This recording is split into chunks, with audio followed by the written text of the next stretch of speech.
Federal bank ശാഖയിലേക്ക് മാനേജരും പതിവ് പോലെ തന്നെ ഉദ്യോഗസ്ഥരും എത്തി. രജിസ്റ്ററിൽ സൈൻ ചെയ്ത ശേഷം അവരവരുടെ സീറ്റുകളിലിരുന്ന് ജോലി ചെയ്തുകൊണ്ടിരിക്കുന്നതിനിടയിൽ ബാങ്കിംഗ് സമയം തുടങ്ങി ഏകദേശം അരമണിക്കൂർ പിന്നിട്ട സമയത്തായിരുന്നു ഒരു വ്യക്തി തന്റെ ലോക്കർ തുറക്കണമെന്ന ആവശ്യവുമായി എത്തിയത്. അസിസ്റ്റന്റ് മാനേജറിന്റെ കൈവശമാണ് ലോക്കറിന്റെ താക്കോൽ. ലോക്കർ തുറക്കുന്നതിനുള്ള നടപടികൾ പൂർത്തിയാക്കിയ ശേഷം അസിസ്റ്റന്റ് മാനേജറിനൊപ്പം ആ ചെറുപ്പക്കാരനും സ്ട്രോങ് റൂമിലേക്ക് നടന്നു. ലോക്കർ റൂമിലെത്തി 57 നമ്പർ ലോക്കറാണ് തുറക്കാൻ ശ്രമിച്ചത്. അത് തുറക്കാൻ ശ്രമിച്ച സമയത്തായിരുന്നു ഞെട്ടിക്കുന്ന ഒരു കാര്യം അസിസ്റ്റന്റ് മാനേജറിന്റെ ശ്രദ്ധയിൽപ്പെടുന്നത്. ആ ലോക്കർ അകത്തേക്ക് വളഞ്ഞിരിക്കുകയാണ്. സമീപത്തുണ്ടായിരുന്ന മറ്റുള്ള ലോക്കറിൽ ഒന്ന് തൊട്ടുനോക്കിയ സമയത്ത് അവയെല്ലാം അകത്തേക്ക് വളയുന്നതായി മാനേജറിന്റെ ശ്രദ്ധയിൽപ്പെട്ടു. അത് മാത്രവുമല്ല, ആ ലോക്കറുകൾക്കുള്ളിൽ ഒന്നുമില്ല എന്നുള്ള യാഥാർത്ഥ്യം കൂടി മനസ്സിലാക്കിയ ശേഷം ഭയന്നുപോയ അസിസ്റ്റന്റ് മാനേജർ ഉടൻ തന്നെ വിവരം മറ്റുള്ള ഉദ്യോഗസ്ഥരെ അറിയിച്ചു. സ്ട്രോങ് റൂമിലെ ഒട്ടുമിക്ക ലോക്കറുകളും തുറന്നു കിടക്കുകയാണ്. അവയിലൊന്നും ഒന്നുമില്ല എന്ന് മനസ്സിലാക്കിയ ബാങ്ക് ജീവനക്കാർ ഉടൻ തന്നെ സംഭവം പോലീസിനെ അറിയിച്ചു. സംഭവ സ്ഥലത്തേക്ക് പോലീസിന്റെ നിർദ്ദേശപ്രകാരം വിരലടയാള വിദഗ്ധരും ഡോഗ് സ്ക്വാഡും അടക്കം എത്തി. ലോക്കറുകൾക്കുള്ളിൽ ആളുകൾക്ക് എന്ത് വേണമെങ്കിലും വെക്കാമെന്നുള്ള ഒരു സാഹചര്യം ഉള്ളത് കൊണ്ട് തന്നെ തുറന്നു കിടക്കുന്ന ലോക്കറുകൾക്കുള്ളിൽ എന്തായിരുന്നു എന്നുള്ള കാര്യം ബാങ്കിന് അറിവുണ്ടായിരുന്നില്ല. തുറന്നു കിടക്കുന്ന ലോക്കറുകളുടെയൊക്കെ നമ്പർ നോക്കി അത് ആരുടെയൊക്കെ പേരിലാണ് എടുത്തിരിക്കുന്നതെന്ന് മനസ്സിലാക്കിയ ബാങ്കുകാർ ലോക്കറുകളുടെ ഉടമസ്ഥരെയൊക്കെ ബാങ്കിലേക്ക് വിളിച്ചു വരുത്തി. സ്വർണ്ണാഭരണങ്ങൾക്ക് പുറമെ പലരും സർക്കാരിനെ ഭയന്ന് ടാക്സ് അടയ്ക്കാത്ത പണം പോലും ബാങ്ക് ലോക്കറുകൾക്കുള്ളിൽ സൂക്ഷിക്കാറുണ്ടായിരുന്നു. അതുകൊണ്ട് തന്നെ ലോക്കർ ഉടമകളുടെ കണക്കനുസരിച്ച് ഏകദേശം 8 കോടിയിലധികം രൂപയും 1 കോടി രൂപയിലധികം വരുന്ന സ്വർണ്ണാഭരണങ്ങളുമാണ് മിസ്സായിട്ടുള്ളതെന്ന് ഏകദേശ കണക്ക് ബാങ്കിന് കിട്ടി. വിരലടയാള വിദഗ്ധർ എത്ര ശ്രമിച്ചിട്ടും തുറന്നു കിടക്കുന്ന ലോക്കറുകളിൽ നിന്നും ഒരു വിരലടയാളം പോലും ശേഖരിക്കാൻ കഴിഞ്ഞില്ല. ഈ സമയത്താണ് പോലീസിന് ഒരു സംശയം തോന്നിയത്. ബാങ്കിൽ ഒരു സെക്യൂരിറ്റി അലാറമുണ്ട്. ആ അലാറം മാനേജറിന്റെ വീടുമായും സമീപത്തുണ്ടായിരുന്ന ലോക്കൽ പോലീസ് സ്റ്റേഷനുമായിട്ടും ബാങ്കിന്റെ ഹെഡ് ഓഫീസുമായിട്ടുമൊക്കെ കണക്റ്റഡ് ആണ്. എന്നാൽ അവിടെയെങ്ങും യാതൊരു തരത്തിലുമുള്ള അലാറം മുഴങ്ങുന്ന ശബ്ദം കേട്ടിട്ടില്ല. അതിനേക്കാളേറെ പോലീസുകാരെ കുഴപ്പിച്ചത് മറ്റൊരു കാര്യമായിരുന്നു. ആ ബാങ്കിന്റെ സ്ട്രോങ് റൂം തുറക്കണമെങ്കിൽ അസിസ്റ്റന്റ് മാനേജർക്ക് മാത്രമേ കഴിയുകയുള്ളൂ. അസിസ്റ്റന്റ് മാനേജറുടെ ഇടത് കൈപ്പത്തിയിലെ തള്ളവിരൽ ഉപയോഗിച്ചാണ് സ്ട്രോങ് റൂം തുറക്കുന്നത്. ബാങ്കിംഗ് സമയമായ 10 മണി മുതൽ 5 മണി വരെയുള്ള സമയത്ത് മാത്രമേ അസിസ്റ്റന്റ് മാനേജർക്കും ആ റൂം തുറക്കാൻ അവകാശമുള്ളൂ. അത്തരത്തിലൊരു സാഹചര്യത്തിൽ എങ്ങനെയാണ് സ്ട്രോങ് റൂമിനുള്ളിലേക്ക് ഒരാൾക്ക് കടക്കാൻ കഴിയുക എന്നുള്ളതായിരുന്നു പോലീസിന്റെ സംശയം. ഫിംഗർ പ്രിന്റ് ഉപയോഗിച്ചുള്ള സെക്യൂരിറ്റി സിസ്റ്റവുമായി ബന്ധപ്പെട്ട് പോലീസ് ഒരു അന്വേഷണം നടത്തിയപ്പോൾ മറ്റൊരു കാര്യം കൂടി വ്യക്തമായി. ബാങ്കിംഗ് സമയമായ 10 മണി മുതൽ 5 മണി വരെയുള്ള സമയത്ത് മാത്രമേ സ്ട്രോങ് റൂം തുറന്നിട്ടുള്ളൂ. സ്ട്രോങ് റൂം തുറക്കണമെങ്കിൽ അസിസ്റ്റന്റ് മാനേജറുടെ വിരലടയാളം കമ്പൽസറിയാണ്. അവരും മറ്റുള്ള സ്റ്റാഫുകളും അവിടെയുള്ള സമയത്ത് അത്തരത്തിലൊരു വൻ കവർച്ച അവിടെ നടന്നിട്ടില്ല എന്നുള്ളത് വ്യക്തമായി. അറിയപ്പെടുന്ന എല്ലാ കുറ്റവാളികളുടെയും പ്രൊഫൈലുകൾ പോലീസിന്റെ കൈവശമുണ്ട്. അവയെല്ലാം പോലീസ് സംഘം വിശദമായ ഒരു പരിശോധനയ്ക്ക് തന്നെ വിധേയമാക്കി. ബാങ്കിനുള്ളിലെ ലോക്കറുകൾ കേന്ദ്രീകരിച്ച് നടത്തിയ അന്വേഷണത്തിൽ ഒരു ലോക്കറിനുള്ളിൽ നിന്നും ഒരു ടൂൾ കിറ്റും ഒരു അലാറം ക്ലോക്കുമാണ് പോലീസിന് ലഭിച്ചത്. ടൂൾ കിറ്റും അലാറം ക്ലോക്കും ഇരുന്ന ലോക്കറിന്റെ ഉടമയെ പോലീസ് സംഘം ബാങ്കിലേക്ക് വിളിച്ചു വരുത്തിയെങ്കിലും അതൊന്നും അയാളുടേതല്ല എന്ന് അയാൾ പോലീസിന് മൊഴി നൽകി. CCTV കേന്ദ്രീകരിച്ച് നടത്തിയ അന്വേഷണത്തിൽ ഒന്നും തന്നെ കണ്ടെത്താനായില്ല. ഇതോടൊപ്പം തന്നെ ആ ബാങ്കിന്റെ പ്രധാനപ്പെട്ട വാതിലുകളോ ജനലുകളോ ബേസ്മെന്റോ മേൽക്കൂരയോ ഒന്നും തന്നെ തകർത്തിട്ടില്ല എന്നും അന്വേഷണത്തിൽ തെളിഞ്ഞു. മോഷ്ടാവ് ഒരു മായാവിയെ പോലെ ബാങ്കിനുള്ളിലേക്ക് കടന്ന് മോഷണം നടത്തുകയും തിരികെ പോവുകയും ചെയ്തു എന്ന് മാധ്യമങ്ങൾ റിപ്പോർട്ട് ചെയ്തു. പോലീസ് അന്വേഷണം ആകെ വഴിമുട്ടി. അങ്ങനെ ദിവസങ്ങൾ കടന്നുപോയ സമയത്തായിരുന്നു തിങ്കളാഴ്ച സമീപത്തുണ്ടായിരുന്ന മറ്റൊരു ബാങ്കിൽ ഒരു സംഭവം നടന്നത്. ബാങ്കിലെ ഒരു ജീവനക്കാരൻ ബാങ്കിനുള്ളിലെ യൂറിനലിലേക്ക് കടന്ന സമയത്തായിരുന്നു അതിന്റെ മുകളിലെ ഷീറ്റിന്റെ ഒരു ഭാഗം അയാളുടെ തലയിലേക്ക് അടർന്നു വീണത്. ജീവനക്കാരൻ ഉടൻ തന്നെ ആ വിവരം മാനേജർക്ക് റിപ്പോർട്ട് ചെയ്യുകയും മാനേജറുടെ നിർദ്ദേശപ്രകാരം സെക്യൂരിറ്റി ജീവനക്കാരൻ ഒരു പണിക്കാരനുമായി ബാങ്കിലെത്തുകയും ഇളകിപ്പോയ ഷീറ്റിന്റെ ഭാഗം ഉറപ്പിക്കാൻ ശ്രമിക്കുകയും ചെയ്തു. ഈ സമയത്തായിരുന്നു അസ്വാഭാവികമായ രീതിയിൽ ഒരനക്കം ഷീറ്റിന്റെ മുകൾ ഭാഗത്തു നിന്നും അനുഭവപ്പെട്ടത്. ഷീറ്റ് ഉറപ്പിക്കാൻ കയറിയ ജോലിക്കാരൻ ഉടൻ തന്നെ വിവരം സെക്യൂരിറ്റിയെ അറിയിക്കുകയും സെക്യൂരിറ്റി ഉടൻ തന്നെ ആ വിവരം ബാങ്കിലുള്ള ആൾക്കാരെ അറിയിക്കുകയും ചെയ്തു. യൂറിനലിന് മുകളിൽ ആരോ ഒരാൾ പതുങ്ങിയിരിക്കുന്നുണ്ട് എന്നുള്ള വിവരം അറിഞ്ഞ് ആളുകൾ അവിടേക്ക് ഓടിയെത്തി. എല്ലാ ആളുകളും കൂടി ചേർന്ന് ഷീറ്റിന് മുകളിൽ പതുങ്ങിയിരുന്ന വ്യക്തിയെ വലിച്ച് താഴേക്കിറക്കി. അയാളുടെ കൈവശം 2 ബാഗുകൾ ഉണ്ടായിരുന്നു. ബാങ്ക് മാനേജർ ഉടൻ തന്നെ ആ വ്യക്തിയുടെ കൈവശമുണ്ടായിരുന്ന ബാഗുകൾ പിടിച്ചു വാങ്ങിക്കുകയും അവിടെയുണ്ടായിരുന്ന ഗാർഡിനോട് ബാഗുകൾ തുറക്കാൻ ആവശ്യപ്പെടുകയും ചെയ്തു. ബാഗുകൾ തുറന്നപ്പോൾ അവിടെ ഉണ്ടായിരുന്ന ആളുകളെല്ലാം ശരിക്കും ഞെട്ടിപ്പോയെന്ന് തന്നെ പറയാം. ഒരു ബാഗിനുള്ളിൽ നിറയെ സ്വർണ്ണാഭരണങ്ങളും രണ്ടാമത്തെ ബാഗ് നിറയെ പണവുമായിരുന്നു. ഈ സമയത്തായിരുന്നു അസിസ്റ്റന്റ് മാനേജർ ബാങ്കിനുള്ളിൽ നിന്നും നിലവിളിച്ചുകൊണ്ട് ഓടി വന്നത്. അവരുടെ ലോക്കർ റൂമിൽ ലോക്കറുകൾ തുറന്നു കിടക്കുന്നു എന്നായിരുന്നു അസിസ്റ്റന്റ് മാനേജർ മറ്റുള്ള ആളുകളെ അറിയിച്ചത്. ബാങ്ക് അധികൃതർ വിവരമറിയിച്ചതിനെ തുടർന്ന് സമീപത്തുണ്ടായിരുന്ന പോലീസ് സ്റ്റേഷനിൽ നിന്നും ഒരു സംഘം പോലീസുകാർ ബാങ്കിലേക്ക് എത്തി. ബാങ്കിന്റെ മേൽക്കൂരയിൽ നിന്നും അവർ പിടികൂടിയ വ്യക്തിയുടെ പേര് വില്യം എന്നാണ്. വില്യമിനെ ചോദ്യം ചെയ്ത പോലീസുകാർ നടുങ്ങിപ്പോയി. നടക്കുന്ന ഒരു കുറ്റകൃത്യത്തിന്റെ ആശാൻ കൂടിയാണ് സാക്ഷാൽ വില്യം. ടൈലുമായി ബന്ധപ്പെട്ടുള്ള പണികളും പ്ലംബിംഗും ഇലക്ട്രിക്കൽ വർക്കുകളും യൂറിനലിന്റെ പണികളും ഒക്കെ ആ ബാങ്കിൽ ഉണ്ടായിരുന്നു.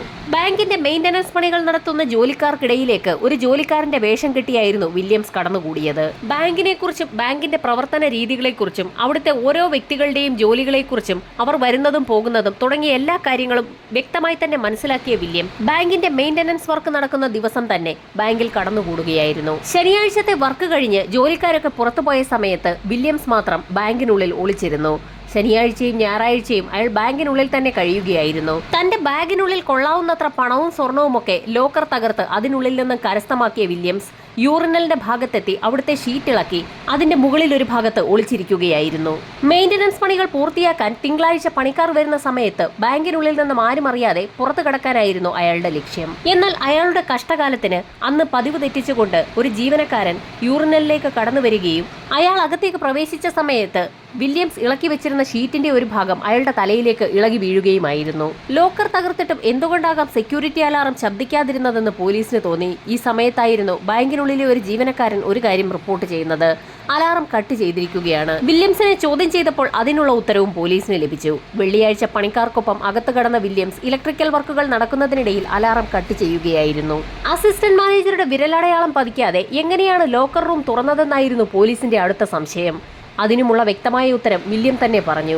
അസിസ്റ്റന്റ് മാനേജർ ലോക്കർ റൂം തുറന്ന സമയത്താണ് താൻ അകത്ത് പ്രവേശിച്ചതെന്ന് പറഞ്ഞപ്പോൾ അവിടെയുണ്ടായിരുന്ന ലേഡി സ്റ്റാഫ് കൂടിയായിരുന്ന അസിസ്റ്റന്റ് മാനേജർ ആകെ ഭയന്നുപോയി.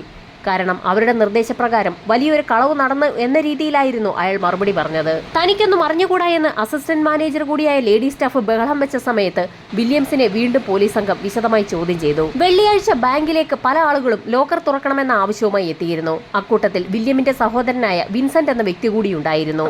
ആ ബാങ്കിൽ ലോക്കർ ഉണ്ടായിരുന്ന വിൻസെന്റ് എന്ന വ്യക്തി ലോക്കർ തുറക്കാൻ ആവശ്യപ്പെട്ട സമയത്ത് അയാൾക്കൊപ്പം ലോക്കർ തുറക്കുന്നതിനായി അസിസ്റ്റന്റ് മാനേജരും അകത്ത് കയറിയിരുന്നു. ഈ സമയത്ത് ആരും അറിയാതെ വില്യംസും അവർക്കൊപ്പം ഉണ്ടായിരുന്നു. വില്യംസ് പറയുന്ന കാര്യങ്ങളൊക്കെ വിശ്വസിക്കാൻ കഴിയാത്ത പോലീസ് സംഘം അയാളെ വീണ്ടും വിശദമായി ചോദ്യം ചെയ്തു. ചോദ്യം ചെയ്യലുകൾക്കൊടുവിൽ താൻ നേരത്തെ നടത്തിയ മറ്റൊരു മോഷണം കൂടി വില്യംസ് പോലീസിനോട് തുറന്നു പറഞ്ഞു. നേരത്തെ മോഷണം നടന്ന ഫെഡറൽ ബാങ്കിന്റെ ശാഖയിൽ അയാൾ ഒരു ലോക്കർ എടുത്തിരുന്നു. ലോക്കർ സിസ്റ്റം ഒക്കെ എങ്ങനെ വർക്ക് ചെയ്യുന്നുണ്ട് എന്നറിയുന്നതിനായിരുന്നു അയാളും അയാളുടെ അനുജൻ വിൻസെന്റും ചേർന്ന് അന്ന് ഫെഡറൽ ബാങ്കിൽ ഒരു ലോക്കർ എടുത്തത്. രണ്ടുപേരും ചേർന്ന് ലോക്കർ എടുത്തിട്ടുള്ളതിനാൽ തന്നെ അവർക്ക് എപ്പോൾ വേണമെങ്കിലും ബാങ്കിലെത്തി ലോക്കർ തുറക്കാനും കഴിയുമായിരുന്നു. പലപ്പോഴും അവർ ഒരുമിച്ചും ഒറ്റയ്ക്കൊറ്റയ്ക്കും വന്ന് ലോക്കർ തുറന്നു. അത്തരത്തിൽ ലോക്കർ തുറക്കുന്ന ഓരോ സമയങ്ങളിലും അവർ ബാങ്കിനെ കുറിച്ചും ബാങ്കിലെ ലോക്കർ സിസ്റ്റത്തെക്കുറിച്ചുമൊക്കെ പഠിക്കുകയായിരുന്നു. ബാങ്കിനകത്തുള്ള കാര്യങ്ങൾക്ക് പുറമെ ബാങ്കിലെ ഓരോ ജീവനക്കാരുടെയും വരവും പോക്കും, അതോടൊപ്പം തന്നെ സെക്യൂരിറ്റി ജീവനക്കാർ എപ്പോഴൊക്കെയാണ് മാറുന്നത്, ബാങ്കിന്റെ പ്രവർത്തന രീതികളും സെക്യൂരിറ്റി സിസ്റ്റംസും ഒക്കെ അവർ വളരെ വിശദമായി തന്നെ പഠിച്ചിരുന്നു. പലപ്പോഴും ലോക്കർ തുറക്കണമെന്ന ആവശ്യവുമായി ബാങ്കിലേക്ക് എത്തുന്ന അവർ അസിസ്റ്റന്റ് മാനേജർ അവരുടെ കൈവശമുണ്ടായിരുന്ന താക്കോൽ ലോക്കറിനുള്ളിലേക്കിട്ട് തിരിച്ച ശേഷം അവിടെ നിന്ന് കടന്നു പോകുന്ന സമയത്ത് ആരും അറിയാതെ ആ ഇരുവർ സംഘം ബാങ്കിന്റെ ലോക്കറുകൾ പൊളിക്കുന്നതിനുള്ള ടൂൾസുകൾ അവരുടെ ലോക്കറിനുള്ളിൽ ഭദ്രമാക്കി വെച്ച ശേഷം അവിടെ നിന്നും പോകാറാണ് പതിവ്. ലോക്കർ പൊളിക്കുന്നതിന് ആവശ്യമായ ടൂൾസുകൾ ബാങ്ക് ലോക്കറിനുള്ളിൽ സേഫ് ആക്കി വെച്ച ശേഷം അവിടുത്തെ ബാങ്കിംഗ് സിസ്റ്റം ഒക്കെ വിശദമായി പഠിച്ച അവർ ലോക്കറുകൾ പൊളിക്കുന്ന സമയത്ത് ബാങ്കിലെ അലാറം സിസ്റ്റത്തിന് പുറമെ മറ്റെന്തെങ്കിലും സംവിധാനം വർക്ക് ചെയ്യുമോ എന്നുള്ള കാര്യമൊന്ന് മനസ്സിലാക്കാൻ തന്നെ തീരുമാനിച്ചു. അവർക്കറിയാത്ത മറ്റെന്തെങ്കിലും സെക്യൂരിറ്റി സിസ്റ്റം ബാങ്കിലുണ്ടോ എന്നുള്ള കാര്യം മനസ്സിലാക്കാൻ വേണ്ടിയായിരുന്നു അവരുടെ നീക്കം. അതിനുവേണ്ടി ഒരു അലാറം ക്ലോക്ക് അവർ ആ ലോക്കറിനുള്ളിൽ കൊണ്ടുവന്ന് വെക്കുകയും ചെയ്തു.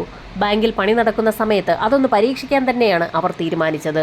മെയിന്റനൻസ് വർക്കിനിടയിൽ ഇലക്ട്രിക്കൽ ജോലികൾ ചെയ്യുന്ന ആളുകൾക്കിടയിൽ കടന്നുകൂടിയ വില്യംസ് അവിടെയുള്ള പല സ്വിച്ചുകളും ഓഫാക്കുന്ന കൂട്ടത്തിൽ സെക്യൂരിറ്റി അലാറത്തിന്റെ കണക്ഷനും കട്ട് ചെയ്തു. മറ്റുള്ള ആളുകൾ പുറത്തേക്കിറങ്ങുന്ന കൂട്ടത്തിൽ അയാൾ പുറത്തിറങ്ങിയിരുന്നു.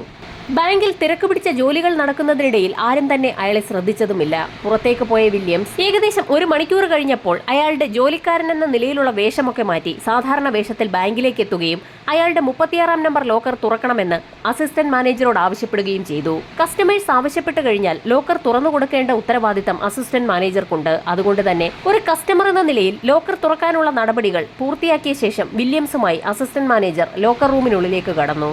അസിസ്റ്റന്റ് മാനേജർ തന്റെ കൈവശമുണ്ടായിരുന്ന ബാങ്കിന്റെ താക്കോൽ ഉപയോഗിച്ച് ലോക്കർ ഒരു തവണ തിരിച്ച ശേഷം പുറത്തു കടന്നു. ഈ സമയത്ത് ആരും അറിയാതെ തന്റെ കൈവശമുണ്ടായിരുന്ന അലാറം ക്ലോക്ക് രാത്രി 2 മണിക്ക് അടിക്കത്തക്ക വിധത്തിൽ സെറ്റ് ചെയ്തു വെച്ച ശേഷം വില്യംസ് ലോക്കർ അടയ്ക്കുകയായിരുന്നു. അതിനുശേഷം പഴയതുപോലെ തന്നെ ബാങ്കിന്റെ രജിസ്റ്ററിൽ സമയമൊക്കെ രേഖപ്പെടുത്തിയ ശേഷം വില്യംസ് ബാങ്കിന്റെ പുറത്തു കടന്നു. രാത്രി 2 മണിയോടുകൂടി വില്യംസും സഹോദരൻ വിൻസെന്റും ബാങ്കിന് സമീപമെത്തി കാത്തുനിന്നു. അവർ അവിടെ കരുതി വെച്ചിട്ടുള്ള അലാറം അടിക്കുന്ന സാഹചര്യത്തിൽ ബാങ്കിൽ മറ്റെന്തെങ്കിലും സെക്യൂരിറ്റി സിസ്റ്റം ഉണ്ടെങ്കിൽ അതും ഓണാകാൻ സാധ്യതയുണ്ട്. 1:30 മണിയോടുകൂടി ബാങ്കിന് സമീപത്തെത്തിയ ഇരുവരും അവിടെ കാത്തുനിന്നെങ്കിലും 2:30 മണി കഴിഞ്ഞിട്ടും യാതൊരു വിധത്തിലുള്ള അലാറം സംവിധാനങ്ങളും ബാങ്കിൽ നിന്നും പ്രവർത്തിച്ചില്ല. ലോക്കർ റൂമിനുള്ളിൽ നിന്നും അസ്വാഭാവികമായ രീതിയിൽ എന്തെങ്കിലും ശബ്ദം കേട്ടാൽ ബാങ്കിനുള്ളിലെ സെക്യൂരിറ്റി അലാറം ഉറപ്പായും അടിക്കേണ്ടതാണ്. തലേ ദിവസം ബാങ്കിന്റെ ഇലക്ട്രിക്കൽ വർക്ക് നടക്കുന്നതിനിടയിൽ ബാങ്കിന്റെ സെക്യൂരിറ്റി അലാറം വില്യംസ് വളരെ വിജയകരമായി തന്നെയാണ് കട്ട് ചെയ്തതെന്ന് ഇരുവർ സംഘത്തിന് ബോധ്യമായി. 11:30 മണിയോടുകൂടി ഏകദേശം 10 മിനിറ്റ് സമയം അസിസ്റ്റന്റ് മാനേജരും മറ്റ് 2 ഉദ്യോഗസ്ഥരും ടീ ബ്രേക്ക് എടുക്കുന്ന സമയമാണ്. തൊട്ടടുത്തുള്ള ഒരു കഫേയിലാണ് അവർ ചായ കുടിക്കാൻ പോകുന്നത്. അതറിയാവുന്ന വില്യമും വിൻസെന്റും 11:30 മണിയോടുകൂടി ബാങ്കിലേക്ക് എത്തുകയും അസിസ്റ്റന്റ് മാനേജരോട് തങ്ങളുടെ ലോക്കർ തുറക്കണമെന്ന് ആവശ്യപ്പെടുകയും ചെയ്തു. ലോക്കർ റൂം തുറന്ന ശേഷം അസിസ്റ്റന്റ് മാനേജർ ബാങ്കിൽ നിന്ന് പുറത്തുപോയ സമയത്ത് ലോക്കർ റൂമിനുള്ളിൽ നിന്നും വിൻസെന്റ് മാത്രം പുറത്തേക്ക് വരികയും ചെയ്തു.